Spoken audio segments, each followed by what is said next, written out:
So I want to talk through an example of how scikit-learn and Dask can be used together to speed up model training.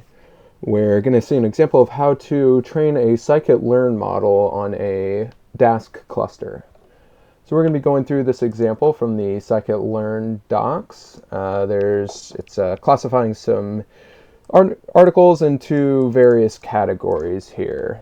There's nothing super specific about this example that's relevant here. It's just a good one to show off how to use a cluster to train a model.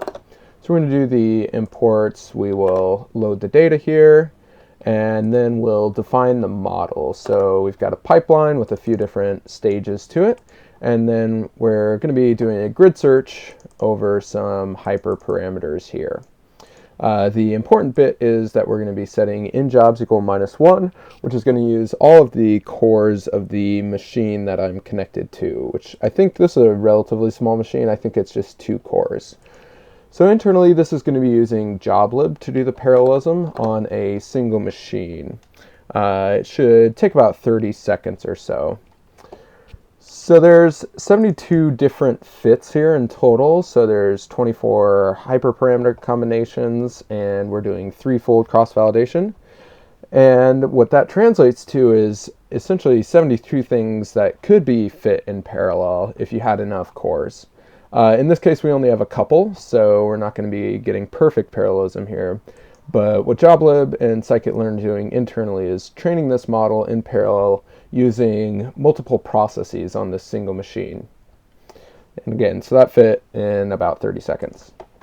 Now I want to take a look at training this model on a cluster. It's going to be a bit silly since we're going to use 30 workers here with 2 cores each, so we'll have a cluster with 60 cores total. And it's silly since it's going to finish so quickly, but let's do it anyway. We will connect to our client here and do a couple additional imports, which I'll talk about in a second. But we're going to be using joblib and Dask. We'll be talking together to do this training on a cluster machine. So let's kick this off and take a look. I think it'll finish in about 5 or 6 seconds here.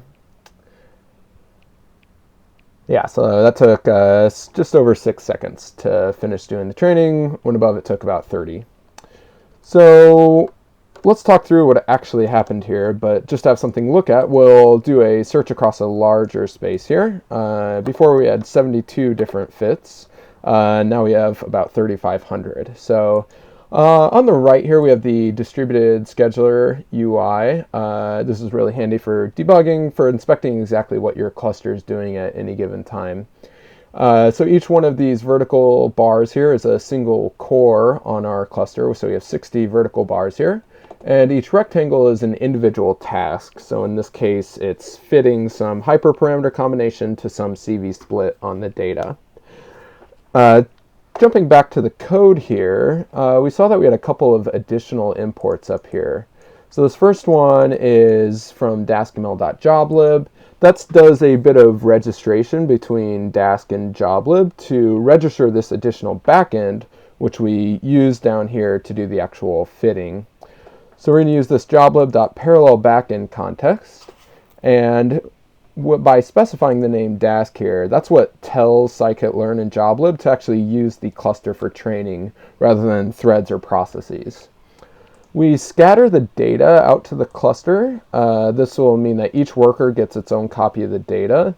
This is helpful for when the data set isn't too large, so that each worker can have a copy of the entire data set in memory, so that it doesn't have to ask for any of the pieces when it needs it to do some CV split.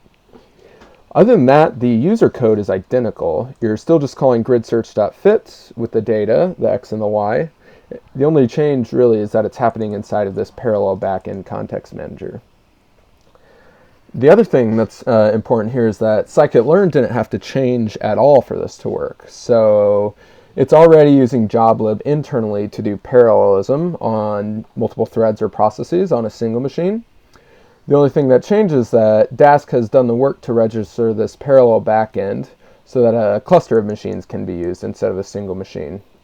It's still just internally a big parallel for loop using scikit-learn and joblib internally. The difference is that we're in a cluster now. which speeds up our training time quite a bit. As far as the cluster deployment goes, we're using Google Cloud Platform here, using their Kubernetes engine, and Helm to install the Dask clusters. So we have a config file here, just a basic YAML file saying what the scheduler should look like, what each worker should look like, how many replicas you should have, whether or not you want a Jupyter notebook, things like that. So it's just a simple Helm install stable/dask and then point it to your config. And that'll do all the work you need to get your cluster up and running. Nothing special about Google Cloud Platform here. This works just fine with Azure. AWS has a managed Kubernetes service coming online as well. And there's nothing special about Kubernetes either. Dask works with JVM technologies like Yarn or HPC things like Slurm or SGE. So our task finished here in about 2.5 minutes. It would have taken quite a bit longer to do all of these fits on just the single machine with the 2 cores. So that's an example of how we can use Dask and scikit-learn together to train a scikit-learn model on a cluster.